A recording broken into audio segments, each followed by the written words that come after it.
Hello guys, ବର୍ତ୍ତମାନ ସମୟରେ ମୁଁ ସକାଳୁ ଉଠି ପଡ଼ିଲି। ବର୍ତ୍ତମାନ ଭାବିଲି ଟିକେ ବାଡ଼ିଆରେ ବୁଲିବା ଆସିବା। ବର୍ତ୍ତମାନ ସମୟରେ ମୁଁ ଯାଉଥିବା ସମୟରେ ଭାବିଲି ଟିକେ ଏକ୍ସପେରିମେଣ୍ଟ କରିବାକୁ ମୋତେ ମନ ହେଲା, ଯାହାଫଳରେ ମୁଁ ଗଲି।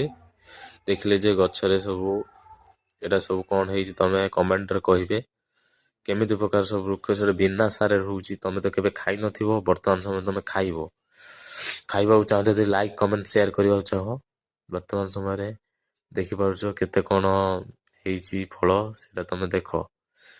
ତମେ କମେଣ୍ଟରେ କହିବ, ମୁଁ କହିବି ନାହିଁ। ଏଇ ଦେଖ ବାଇଗଣ ଗଛ ବର୍ତ୍ତମାନ ସମୟରେ ଦେଖିପାରୁଛ ବିନା ସାରରେ ବିନା ଔଷଧରେ ସବୁ ହେଇଛି। ଦେଖିପାରୁଛ ଛୋଟିଆଟି ହେଇଛି, ବର୍ତ୍ତମାନ ବଡ଼ ହେଲେ ମୁଁ ତମକୁ ଭିଡ଼ିଓରେ ଆକାରରେ ଦେଖେଇବି। ତାପରେ ଆପଣ କହିବେ, ଲାଇକ୍ କମେଣ୍ଟ କରିବେ।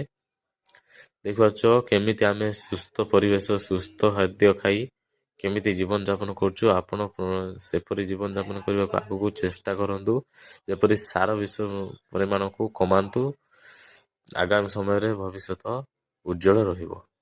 ରହିଛି।